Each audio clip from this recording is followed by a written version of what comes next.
PAC in agricoltura significa alla lettera politica agricola comune, comune al resto dell'Europa, perché viene da chiedersi se ogni Stato della Unione ha delle caratteristiche dei prodotti spesso unici, perché ora come mai prima l'agricoltura non può fare i conti senza il rispetto per l'ambiente. L'Europa chiede all'agricoltura italiana, veneta e padovana di produrre meno, di inquinare meno e più coltivazioni biologiche. Gli studiosi convocati dalla CIA Agricoltori Italiani di Padova frenano.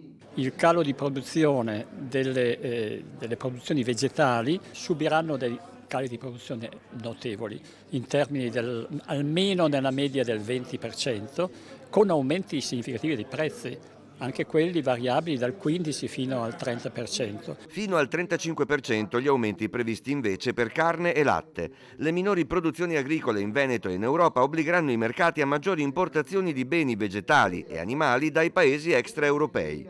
Ma per altri esperti la PAC è inevitabile in un'ottica di transizione ecologica. Ma questo non bisogna pensarlo come un passo indietro dell'agricoltura, ma come un passo avanti, perché la logica dell'Unione Europea è di produrre di più in modo più sostenibile. Noi dobbiamo produrre più cibo, perché nel mondo la domanda alimentare aumenta, ma lo dobbiamo fare con modelli nuovi. L'agricoltura padovana e veneta negli ultimi anni si è già rinnovata tantissimo, ha detto il presidente della CIA Euganea Luca Tribellato. Ora alle aziende agricole viene chiesto un ulteriore sforzo. È chiaro però che l'elemento economico è fondamentale per il mantenimento delle nostre aziende agricole. Solo così potremo continuare a fare il nostro lavoro, che è di produzione di cibo sano, di cibo genuino, ma è anche gestione del territorio, gestione idrogeologica e contribuire alla biodiversità.